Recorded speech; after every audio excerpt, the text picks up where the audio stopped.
Doctor साहब, glaucoma का उपचार किन किन तरीकों से होता है? ग्लूकोमा का उपचार 3 तरीकों से होता है। दवाइयाँ, आई ड्रॉप्स के रूप में, सर्जरी और लेज़र।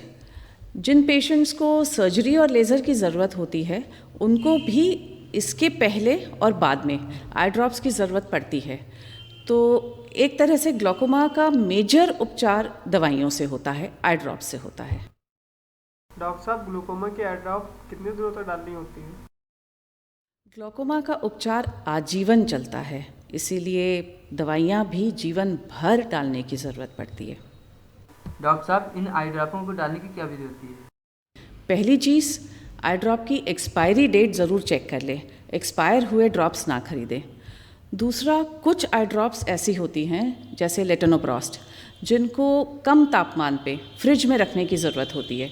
तो ये चेक करना ज़रूरी है कि यदि लेटनोप्रोस्ट है तो वो फार्मासिस्ट भी अपने कोल्ड स्टोरेज से निकाल रहा है और मरीज़ भी ड्रॉप खरीदने के बाद घर जाके उसे फ्रिज में रखे। इसके अलावा बाकी जो ग्लूकोमा की ड्रॉप्स हैं ये सामान्य तापमान पर रूम टेम्परेचर में रखी जा सकती हैं। अब आई ड्रॉप खरीदने के बाद जब उसको ओपन करते हैं, उसकी सील को खोलते हैं, तो उसका जो नोज़ल होता है, टिप होता है, उसको ना हाथ से छुएं ना किसी सरफेस पे टच करें। ये बहुत इम्पॉर्टेंट है क्योंकि इस टिप को स्टेराइल रहना ज़रूरी है। यदि इसमें इन्फेक्शन हो जाए, गंदगी हो जाए तो उससे आँख में इन्फेक्शन हो सकता है। आई ड्रॉप डालते समय मरीज़ खुद या फिर उसके परिवार वाले जो आई ड्रॉप डाल रहे हों, हाथ अपने अच्छी तरह साबुन से धो लें। साबुन से धोने के बाद ही आई ड्रॉप को टच करें। आई ड्रॉप डालते समय आँख के नीचे की पलक हल्की सी खींचकर 1 बूंद आँख में गिरा दें। सिर्फ 1 बूंद, 2 या 3 बूंद डालने की ज़रूरत नहीं है क्योंकि ये बह जाएगी। आई ड्रॉप डालने के बाद 1 मिनट तक आँख बंद रखें। जो एक्स्ट्रा ड्रॉप बाहर निकल गई है उसको गीले रुमाल से या रुई से पोंछ लें। क्या मैम, ग्लूकोमा की दवा से कोई नुकसान भी होता है?